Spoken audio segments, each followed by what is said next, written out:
Well, g'day everybody. So it's not a tracker update. It's answers to the questions that we posted maybe a week ago, less than a week ago. It's Tuesday, the 21st of October.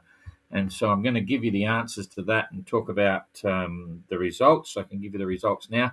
The results were funny because I said I'd do it on Tuesday, but yesterday was a big day. And about 11 o'clock last night, I'm thinking, oh shit, I haven't done the bloody results. So I quickly scribbled out all the results and did everyone. I did the whole lot. And then when I was typing it up, I'm thinking, no, I got to get this over before it was done. And I forgot to put Jasmine and Jacob in there and hit the button and then bug it off. So anyway, so the results are up now on Facebook. I made the update or the corrections to that when we got there this morning. So now I'm going to just quickly read it to you in case. In fact, I won't. I'm just going to direct you to the post down below. Okay, it's directly under. We've got the results there. You'll see the bits. But Renault is 4 hours, 54 days and 4 hours. And Dan is 22 hours. So Dan's 18 hours, near enough to 18 hours behind Renault. And Kerry is a full day and 6 hours behind. So he's only a day and 6 hours. That's still in touch when you consider it's like 17,000 miles or something, nearly 18,000 by now. And then Peeler is 56 days and 5 hours. So basically 2 days behind. And that's still in touch as well. So after all this, and Peeler had a bad leg in the beginning going to Panama. She's still only 2 days behind. Now, 2 days sounds like a lot if you're going to do a fastnet or something. Even 2 days for a Transat, that's how far. I think I was about, no, I can't think, I think it was just less than 2 days behind the winner in the Transat. But I won the seniors division, of course, because I was the only one. 2 days is nothing. So, as I said before, I think the winner of the MGR, touch wood, is going to come from one of those four. Anyway, Adam is 61 days, so he's 7 days, 7.5 days behind Renault. Now that's hard to catch up unless someone, because it even allows anyone within that lead four pack to actually have a reasonable sort of problem and lose a reasonable sort of time, but they're still in touch. So I think there's a lead pack. That's where the action is. But anyway, everyone's having fun. You can read the results. It's there, and so we go. And then I thought it was kind of funny because as I'm about to do the questions, what do we got? We got this is a picture of who? Who do you think that is? That's Gary sitting in the pool. In the background is his boat. Question 2, ready to tow from Darwin back to Sydney. I think he's leaving today. I think so. So there he is, strapped on the trailer. Question 2. I thought that was rather appropriate because we're doing the first session of questions.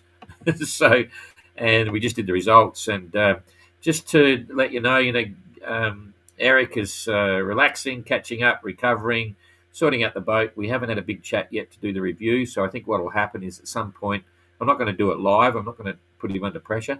Eric and I will have a chat about the experience that he went through. I'll write up a report from that and make certain recommendations and suggestions because it's very interesting. I mean, the whole issue, and the one thing that is very interesting, everyone's opinion. And anyway, well, I'll make some clarity to where we're at with the MGR and the way we manage safety equipment and so on. And it's very simple. We regulate for the amount of equipment that has to be on board, but then we don't stipulate how they are to use it, right? So if they don't want to wear a harness, they don't have to wear a harness. If they want to wear, they have to have an inflatable life jacket safety harness, but it doesn't have to be fully automatic. It can be manual, or they can have a normal harness as well. That's the regulation. They've got to have at least, anyway. So yeah, they can do whatever they want, and there's this big debate, about whether they should be wearing a normal harness or a harness and life jacket. And I'll explain the reason why in the report that you must have a inflatable life jacket. and harness. And effectively, there is a very sound reason why you would wear a life jacket on your harness. And then the issue is whether you want it automatic or manual. Anyway, so stand by for that report. I'm looking forward to having a chat with Eric. Now I'm just going to go straight on to the questions. We had enough here, and I'm just going to call them up. Here we go. Questions, comments. I need all of them. I've had a quick scan over them this morning. Most relevant, hidden, newest, all comments. Okay, so no particular order. Robert, what role does Captain Coconut have on the MGR? Okay, have you paid him? We haven't paid him a cent. Nothing. He gets free dinners, and we have a bunch of freeloaders that jump in for free dinners when we have functions, and free beers and all that sort of stuff. But that's and t-shirts and hats and But no, we don't pay him. He's a complete volunteer. To fulfill the role of a pace boat. That's a joke. That's a joke. I said in the beginning, here's our pace boat. It's a joke. He can't even keep up. He's not a pace boat at all. We don't need any support boat or pace boat or anything like that. It was just an Aussie joke. He's Aussie, I'm Aussie. We give each other curry. So no, he's just there as a bit of a blow through. Or has Captain Coconut paid to take part? He hasn't paid a cent. We should have charged him. That's a good idea. I'll send him an invoice. so he hasn't paid anything to have a jolly. No, we're mates. We've known each other for a long time. And he's from Adelaide. He's from the club that I was 25 years, I think, and a member of the Royal South Australian Yacht Squadron in Australia.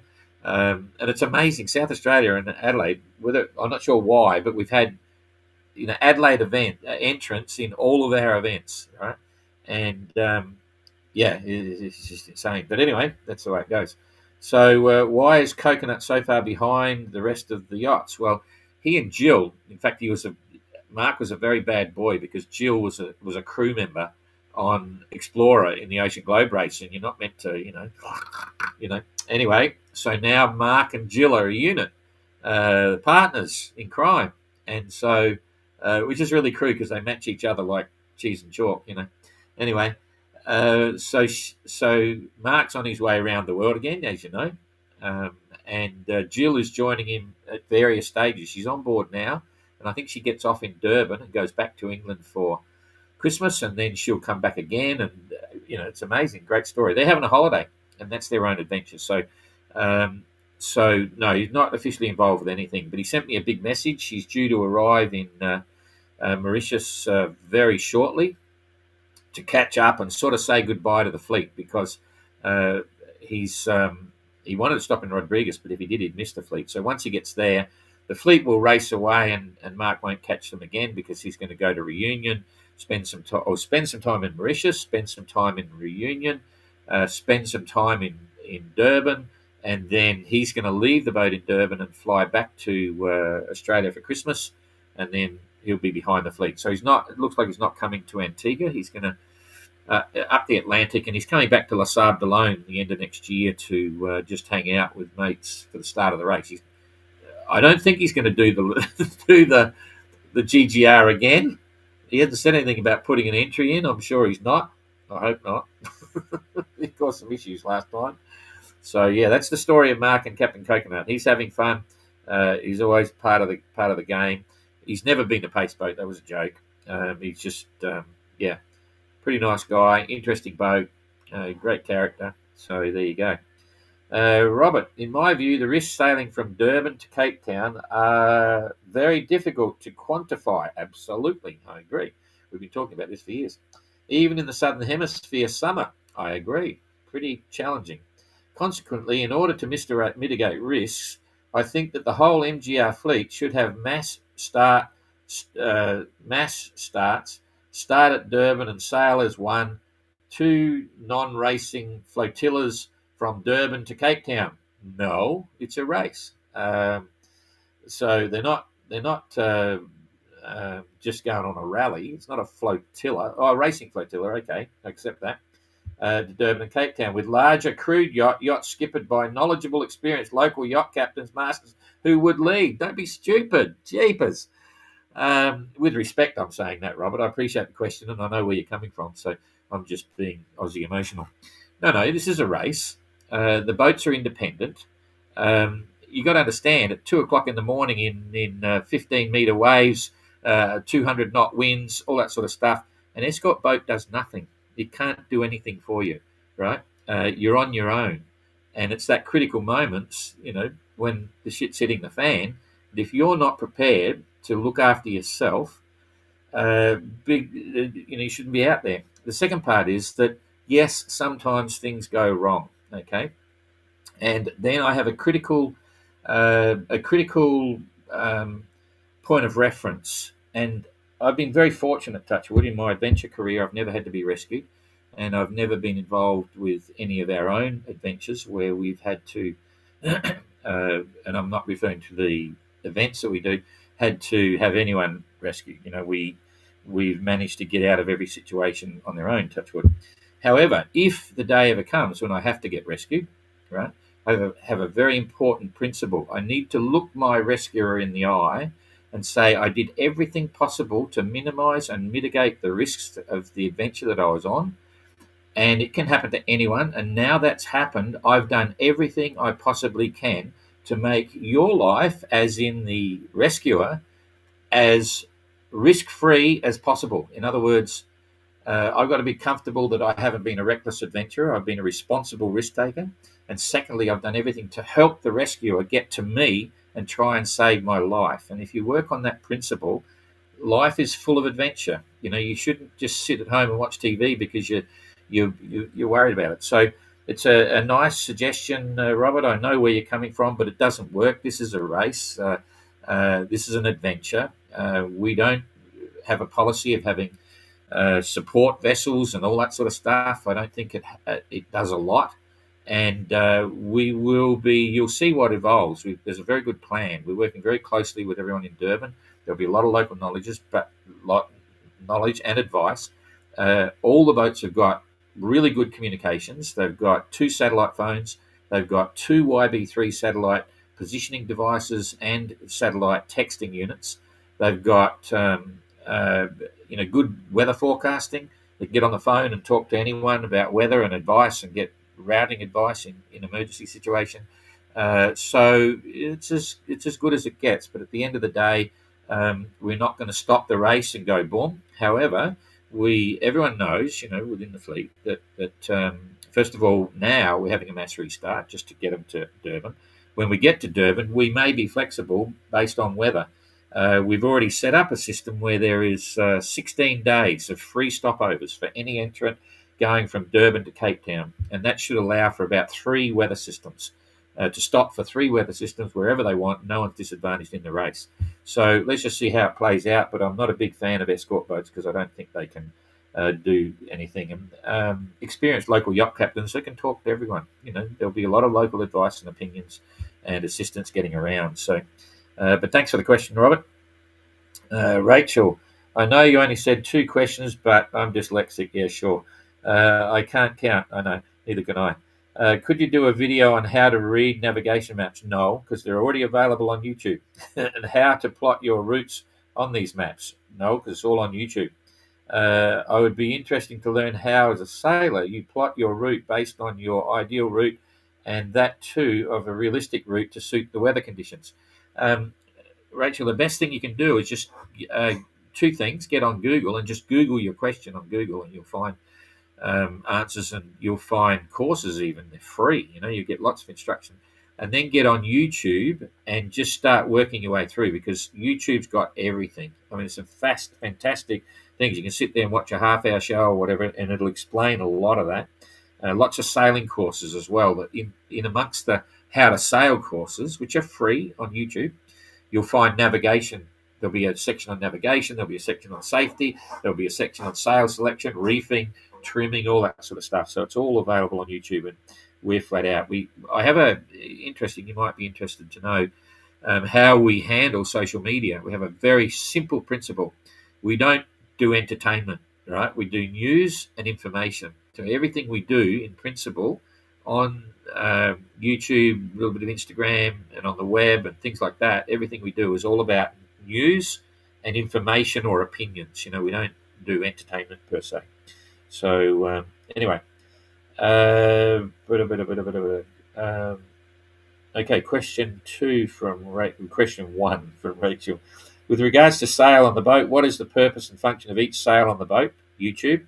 And in what conditions would you use each sail type combination? It's all got to do with weather and wind and surface area and things like that, but it's all on YouTube.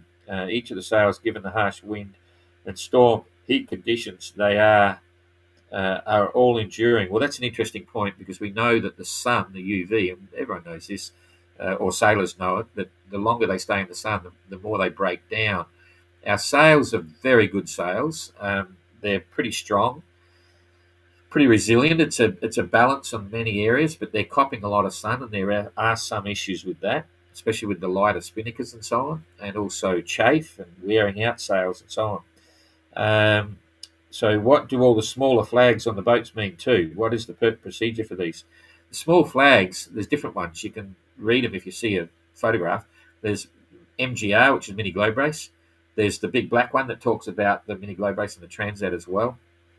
There's the McIntyre Adventure one, obviously the black one. And then we have our stopover ports. You'll see one there from the National Sailing Academy in Antigua. You'll see Vuda Marina. You'll see various little supporters that we have. Okay, so then there's the Class Globe 580 flag, the orange egg, like you're seeing in the top left of the screen now. And then there's the Globe Yacht Club Burgee, which I took down before. That's the racing pennant, that orange one with the orange circle in it. That's the Globe Yacht Club Mini Globe Race racing pennant with the orange square in the middle. The other one, which I took down, some of them will be flying their Globe Yacht Club Burgee. This is the official Burgee, and you'll see there the gold at the top is for the Globe Yacht Club. The Gold Globe Race. The blue in the middle is the Ocean Globe Race, and the one at the bottom, the orange in the middle here, is the Mini Globe Race. They're our three events that are managed by the Globe Yacht Club, which is an interesting club in itself. It's on the website if you can find it, and we've got some plans for that in the future once we finish the circumnavigation. And interestingly, Tracker is the current Globe Yacht Club. So if anyone says, where's the Globe Yacht Club? It's a cyber club, but we always have a clubhouse, and the clubhouse at the moment is Tracker. And what that means is anyone can go to Tracker and they're welcome on board. Okay, and the clubhouse moves from boat to boat. Okay, and so Ayrton's holding it, the clubhouse now, until next year when he finishes that, and then it'll roll to another yacht. So that's how you get into the Globe Yacht Club if you're a Globe Yacht Club member. So, and how you become a member, you've got to be a circumnavigator or planning a circumnavigation or whatever, or any of our events. And if you're a builder of Globe 580, you're in the Globe Yacht Club. Okay, so next one, Beth. Number one, on a recent GGR post about potential GGR boat, you mentioned the monitor wind vane. Okay, would have to be modified to be legal for the GGR. I'm considering a monitor on my multi-hull. What modification would I need? Well, at the moment, the approval for a monitor has been removed. Right, it's been cancelled until monitor confirm once again that they are making the modifications, because the reason we treat in the GGR, we treat self-steering gears as safety gear, right? Because if you're in the Southern Ocean in the middle of a storm and it fails, you're in real trouble, because you've got to try and repair the vane while you're under duress, even if you're towing warps and so on. It's a big issue.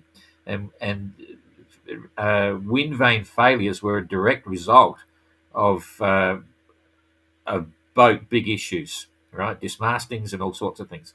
So there's safety equipment now for the GGR. What does that mean? It means that the manufacturers we have to get a full proposal from an entrant using a wind vane as to why they believe it is good for the GGR and a circumnavigation on a very heavy small boat. And so once they're approved, anyone can use them, right?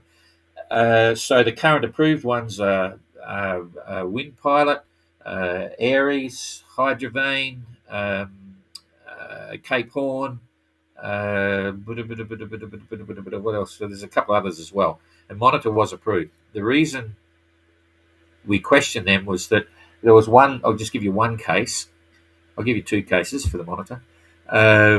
an OE32 in the 2018 race. The rudder coupling broke, which was a breakaway point. It's like a fuse on your servo pendulum, and it was only blowing, 30 knots. And when it broke, and there'd been plenty of breaks of the tubes in that edition, he was repairing, fitting another tube on, and he was rolled over, dismasted, and that was the end of his race. Right.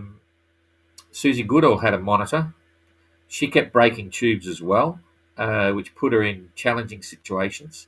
And then the bevel gears hopped and got out of sync, which is really nearly impossible to do while you're underway to fix, which again created issues. So we said those two need to be adjusted, and they gave us a fix, and it was promised. Anyway, another GGR entrant just recently took off with his boat from the east coast of America, the west coast of America, sailing to New Zealand across the Pacific. And I noted he had a monitor, and so when he got to a stopover after a few thousand miles, I was chatting to him and said, "Hey, just remember, keep an eye out for your coupling, because you should have the GGR approved monitor, the coupling, and the bevel gears hop." And he didn't know about the issues from previous, and he had the unit inspected or chatted with the unit with monitor specifically before he left, because he's going to New Zealand and he's going to sail around Cape Horn back up to La Sable d'Olonne for the start next year. His response was, "Oh shit, both of those problems hit me. He broke a rudder coupling and the bevel gears hopped and so on." And that wasn't meant to happen. And so we've said, okay, monitor not approved anymore. And so I've told him he's got to get it sorted, right? And he said he'll talk to monitor and tell them what's going on, and so they've got to go. So you need to, if you've got to, depend on what sort of boat you got. I'm not going to say there's anything wrong with the monitor. The monitor's great. I had a monitor on my boat in the BOC in 1990, but I didn't use it. I had 6 autopilots on the boat, all fitted together so I could engage any one of 6 autopilots. Another story. So I didn't have to use it. I only steered when I wanted to steer. I was an autopilot all the way. But that's check with monitor. If you've got a heavier boat and you're going serious stuff, you need to make sure. And if you've got a multi-hull, I'd say you want to. Oh well, it's not so bad. You'll have autopilots and things like that as well. So it depends where you are. But Southern Ocean, it's serious. Next question from Beth. My tall ship sailing friend and others as well always carry a knife attached to their body when underway. One reason is to be able to cut the tether if needed when stuck overboard being dragged. Do any of the MGR sailors wear a knife while underway? I would believe they would. I don't check with them. We don't insist that they have to use their safety gear, but they've got to have a knife and all that sort of stuff. So some would, but I don't know about cutting the dingo, but it's a good idea. I always carry on my harness. I haven't got one here, but I've got a webbing cutter, which is like a seatbelt webbing cutter in a car. Plastimo sell them, right? And I have it in a little pouch on my harness. So if I needed to cut the webbing, I can just pull it out and go voom, and it's actually designed to cut through webbing. It's not a knife where you've got to do it. It actually has a hook in it. It's a hook blade like that. So it gets in the webbing and you just pull it and it's razor sharp and it goes. I always have them. Because I don't have a snap shackle on the chest. And we went through that story. The world sailing say you've got to have 2 safety hooks, the double action ones, one on your chest and one at the end of the line. I don't agree with that, and we've had many discussions. So we leave that optional. We're prepared to accept someone with a snap shackle on their chest, because if the boat's upside down or you're in trouble or whatever. And I'll give you the scenario. I had a big discussion a couple of days ago with Ada. Ada's going sailing. She's going across the Atlantic. And I'm teaching her about harnesses and lending her one of our harnesses and all the gear and blah, blah, blah. And the deal is, if you fall off the side of the boat like Eric did, and you can't go on a bigger boat, normal sailing boat, you can't get back on board, you're going to die hanging off the side of the boat, either by drowning, because as the boat's moving, you're sucking water, and you might be challenging to get your hood down, or you're going to smash your head up against the bloody hull all the time, and next minute you're unconscious and you're dead. So even as a solo sailor, there is an argument to say you might want to disconnect from the boat. It sounds crazy, because when you do that, the boat's going to sail away, and you're going to be watching, and there's no one on the boat, no one. Hopefully, you've got your PLB with you. And even for me, if I decided to do that, um, I've got my PLB and so on, but I've got a manual inflated jacket. I never have an auto jacket when I'm sailing solo. So if I had to disconnect, that's fine. When you disconnect, then you pull your cord. You've got your life jacket with you, so you're floating. So all those people that are saying, "Oh, I'm a solo sailor, I don't wear a life jacket because I've got a safety harness," that's cool as long as you're staying on the boat, right? So and the idea is keep it short so you can't reach the rail to fall over. That's a good idea too. But if you've got a scenario where you're wearing your harness and you can still go over the side, and that part of their argument will be, I don't want to be floating around and living for the next 4 or 5 hours while I watch the boat. That's too scary. I want to drown real quick, right? Or I want to smash up at the side of the hull and I'll be dead. You got to remember, if you look on marine traffic, there is shitloads of fishing boats, ships, all that sort of stuff. If you've got your PLB, right, you turn it on, and you're going to get a signal out to MRCCs within minutes, and they're quite likely to get a plane out or get a ship to divert to you. And if you're in the Pacific, the water's warm enough to keep you going. You might last 18 hours, 24 hours in the water, still floating there in your life jacket. And there's a very real possibility. Don't give up the fight. A fishing boat might come along and be directed, or a ship might turn up and you're floating in the water. They can get you. So it's really counterproductive. Yes, I understand wearing a harness rather than a harness with a jacket if you're a solo sailor. But when you do that, you want to make sure you can't fall over. Keep it short. But if you have the chance of falling over, like happened to Eric, then you need a life jacket, but have a manual one if you don't want it to inflate. And then you choose when you inflate. And have a knife cutter to have a knife, or because if you're dragging around, blah, blah, blah, or have your webbing cutter. It's in a pouch, so you just pull it out and go whoop, and it's done. I can cut this drop. So I'm floating, I wave goodbye to my boat, and I know I've got maybe 12, 18, or 6, 12, or 18 hours, or maybe 24 hours, depending on the water temperature, to stay alive. I've got my PLB. It's your choice, So yes, I'd say a lot of them would be carrying a knife often, to answer the question. There's a long answer for a short question, but anyway. Jean-Luc, hello Jean-Luc. Where can we find the departure date and time of competitors, especially the ones at the stopovers?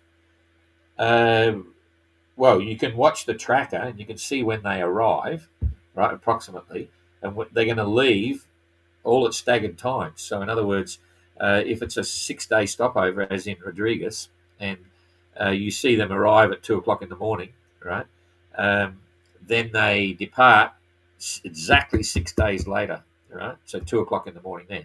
We don't post all them, and jeepers, it'd take me, trying to log everything and get it all up and things like that. You got to remember, we there's a lot going on, and we can't post everyone's times, and they're not leg times for finishing bits and pieces. It's time from Fiji to Cape Town. We've got a 2.5 leg now to Mauritius, but you've got the sailing time now from Fiji to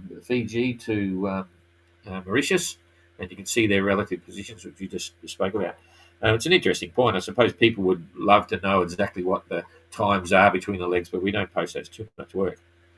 So the entrants themselves, they have to send us a photograph of their chart plotter and all that sort of stuff, and confirm the time that they finished.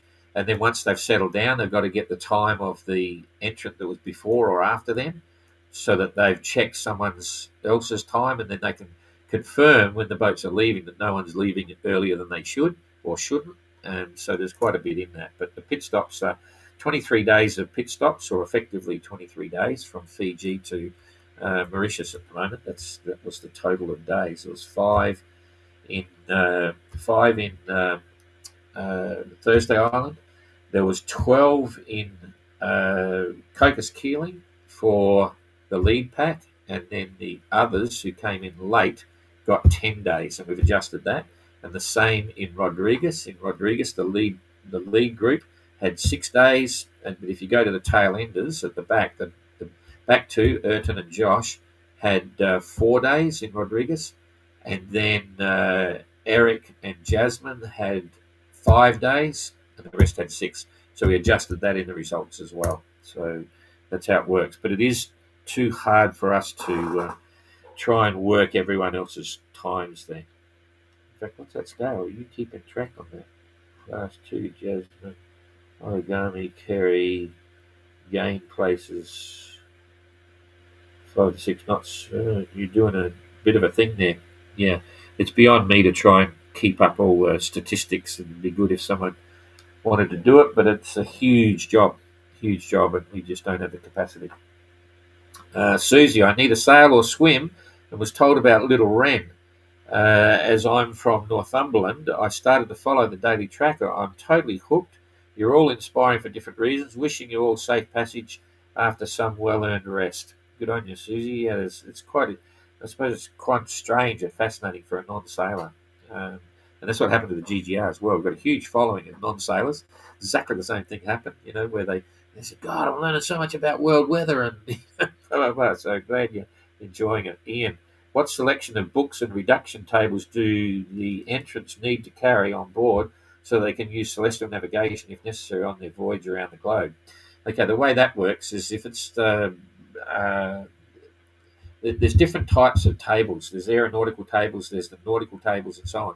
The nautical site reduction tables go from 15 degrees north and south of the equator, so they've got to have quite a bit of stuff there. But the reality is they have their sextant on board. They've got a certain level of tables, and then they, more than anything, they have an almanac. Of course, they need to, and we've discussed this. The most likely scenario, if the GPS systems went down, and while they're all pretty good at it, I doubt whether anyone's still keeping up with their practice now, and it'd take them a while to get back into the swing. Or they could just use the Meridian Passage, which is really easy, super simple. So if you ever want to have a taster on celestial navigation, just get a sextant and work out how to do a Meridian Passage, which is high noon. You just take a sextant, just a measuring tool to measure an angle, and then you've got to add and subtract 6 different numbers, one reference to an almanac. It's very easy, and you'll get an east-west position line, your latitude, and you can sail down that line to any destination with a degree of accuracy, and it'll save you bacon. So yes, they carry books. Jacob had the best idea. He shrunk all the books down to half size and photocopied them all. They're all available free online from in America from their official publication site. It's quite cool. But normally, I mean, the GGR in the BOC, when I did it, I carry all the manuals. Got a whole library. That's what you have to do. So anyway, part of the course. So there's quite a few bits of information there. Okay, John, with the troubles in Madagascar, are there any potential anchorages between Mauritius and Durban the sailors could use in case of really bad conditions? They can use all the anchorages in Madagascar. No one in Madagascar has got a problem with other people coming in. It's an internal disruption, and it's very unfortunate, but it happens in life. And I've got a friend of Eli. Eli is over there on holiday with his family. His parents are over there cruising around Madagascar, and Eli's there with his wife and having a nice time. They just got on their boat and sailed out. So none of those anchorages are upset by the political unrest and so on. So that's fine. Gus, what time are they live updates? Well, I actually pulled this one as a similar timeline for the tracker updates, which is 10 o'clock. Now, it's 10 o'clock local time here in France. It's 0800 UTC. Around about that, the idea is it's targeted to the latest update, which is 800 UTC. So once I see it rolled over to 800, I see, okay, we can go to the tracker update now. Now, going forward between now and Durban, there's a lot of things going on. I'm still desperately trying to get Explorer, my Swan 57, from England to France before we have to do a Golden Globe Race conference, and I need to be back in France here by the 17th of November to start working on that conference. All the entrants are flying in and all that sort of stuff. And then at the end of November, on the 28th, we fly to Cape Town. So there's going to be some disruptions because I've got to go to England again and so on. So if we don't make and as you know, I only guarantee to do Fridays, right? So but I've been managing pretty much every day. And if we don't make the 10 o'clock time for whatever reason, the next most likely time will be 10 o'clock France time, or 0800 UTC. If I miss the 0800, I'll try to do the 1200. And if I miss that, I'll try to do the 1600, which is sort of every 4 hours. So I'll try to do it just after the next update, tracker update. So they're current, the position we're talking about. But usually it's the 0800 one. Thomas, what's the outcome of the spreaders? Oh, it's still ongoing. This topic was discussed extensively some time ago, but what's the latest status? What needs to be done to protect the spreaders from breakage? There's two subjects there. We think there's a design thing. I'm just waiting for some more information from Tracker. Now that Ayrton's in, Kerry's going to give them a hand and they can do some more measurements, because that's a baseline situation. And then we start the serious dialogue. People have been welding straps around, or strengthening around the base of the spreaders, bits and pieces. But let's wait and see. I think there's an interplay there. We'll sort it out. We're not allowing anyone to do their chain plates or mast bases, anyone in building at the moment, until we clarify it. That went out on the builder's update. It's not stressing out anyone. It's not holding anyone up. And then we'll see what happens, because I suppose you'd have to say, if there's no sensible fix between now and the time we resolve this, and something appreciable, then we'd have to look at how we approach the Selden rigs, because we had them in the first edition in 21. We had one boat. It was actually Jasmine's boat, Etienne. He cracked his spreader base. That was the only one that cracked. So that was on the transatlantic. So we don't want that. So you have to stand by for that. It's still ongoing, and we'll talk about it when we get there. Thomas, is there a detailed report on man overboard? It's coming, and the lessons learned. Should the railing or the pulpit be high? No, that's irrelevant. The rails will never save you, and they can't be high. You need approximately 45 centimetres around the. In fact, you must have, under the builder's update, around the cockpit, you've got to have a height of at least 45 centimetres. Otherwise, some countries won't let you register the boat. And then, as a guide, the gunnel is classed by not on the deck height, but where the hull stops and the cabin top comes in at an angle.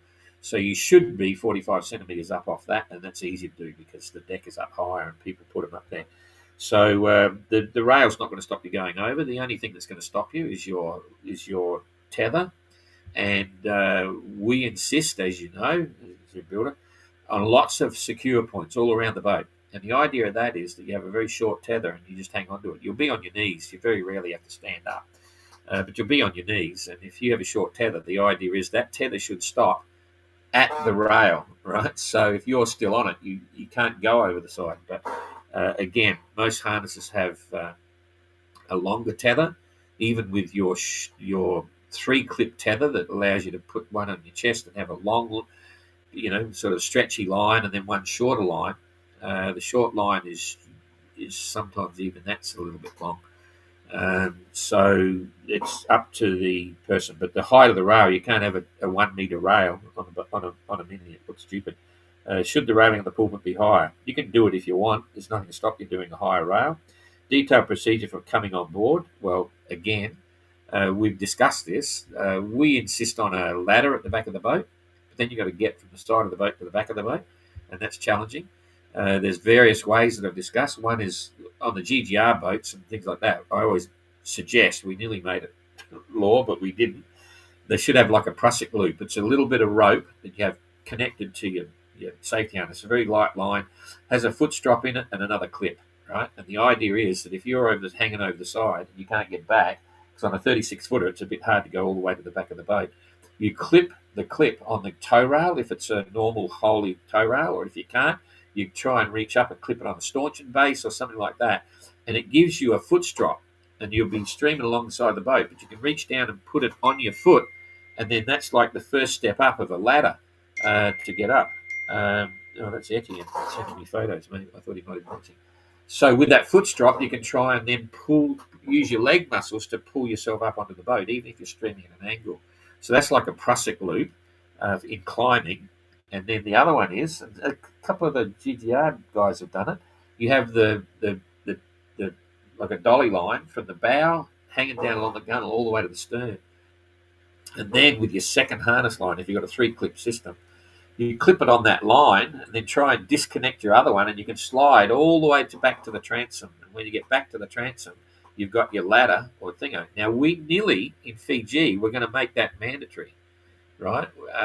But in the end, once again, I hate mandating stuff. I'd rather explain the advantages to the entrants, which we did, because a couple of the entrants are doing that. I think Jacob does it. There's a couple you'll see on the photos. You'll see this lazy line hanging down the side of the boat, all the way from the bow to the stern, which is a pretty cool idea. Rather than mandate it, I decided no. We discussed it and I said, look, think about doing it, or have this plastic loop, or you've got to get to the back of the boat, or even better, don't fall over. Keep it super short and stop you from the thinger. So that's sort of where it's going.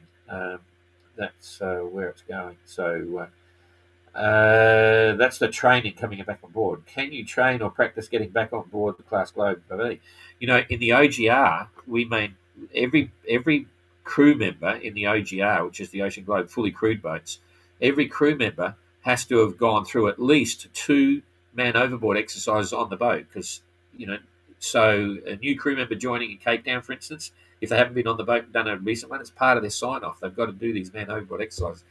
And I was so close to insisting, and in fact, I'm going to do it for the next one. Eric's, situation, we're going to insist that the boat does it with a man in the water. Okay, they can do it. They can to recovery. They can do it in the marina or this, that, and the other. But we're going to make them actually do it. So put someone in the water and then try and get them out of the water and hanging on their strap back onto the boat. Because one thing to talk about, it's one thing to do it. It's incredibly difficult. So, but we, the skippers themselves can practice it. We don't have to mandate it, but I am going to mandate it for the OGR. And that's where we were one of the first. I don't know any other organiser in the world, but all of our events, you've got to be able to show that you can, with your safety harness on and with your PLB on your jacket and everything, you've got to shut your eyes, single-handed, you've got to pull your PLB out, right, and turn it on without even looking at it. Like, turn the thing on, ease the bloody aerial out, get the thing across, go boom. Single-hand eyes shut, because the number of people that I used to meet, you'd say to them, do you know how to turn your PLB on? So many of them, they've never looked at it and never turned it on. They just have it there. Oh, I'm not sure. It's a good idea to look to work out how to turn your PLB on. So, yeah, lots of things we do, but certainly any entry can practice, and it's a good idea. It's really hard. Anyway, we've got another one here. Reply from Beth. One thing, the original specs called for single lifelines. I'm pretty sure for my current build, no, that's been superseded. It's 2 lifelines now. Okay, it was originally single, but if you read your engine updates and read the bits and pieces, the builder's updates, you'll see now you've got to have 2. And that started because I nearly got posted out through the middle of the rails up the front. Tracker only had 1 rail. I forget what I had now.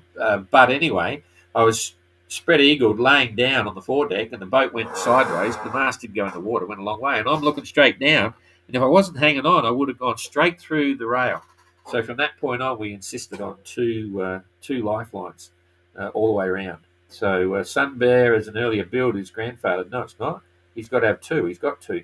I recall a video somewhere after Don's Transat, he was saying he thought double lines would be better. Now, you caught me there because I'm sure. Hang on a sec. Here's Eric Boat. He's got 2. You can see there. There's the second one there. We insist on it. It's part of the safety inspection. So there's no singles anymore. There are no singles anymore. That's it. And yeah, that's where it started from. It was because I nearly got posted through the single, but I think I had 2. I can't remember now, but certainly it's changed now. Okay, Robert. Why are the detailed sailing instructions, including updates, alterations, amendments of the current and previous future legs of the race, not available on the web pages? The sailors, their managers obviously have received them. So why are you being so secretive? We're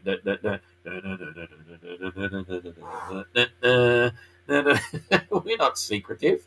I can't think of other events that It's just a working document. I've never thought about people even being interested in sailing instructions. It's just the start lines and bits and pieces. We don't have to. So there's nothing secretive about it. Anyway, you could ask an intern or whatever, and I don't know whether we want to start putting that up. I mean, I could. There's no reason why not. There's nothing secretive about it. I've never looked at the sailing instructions of the Sydney Hobart Yacht Race or the Fastnet or anything. I don't know whether they're online even. I mean, they're just a working document. You've got the finish line, the start line, and blah, blah, blah. So, but I'm not immediately, we've got enough to do now with putting it up. But and the updates, what updates do we give them? We tell you everything that's going on.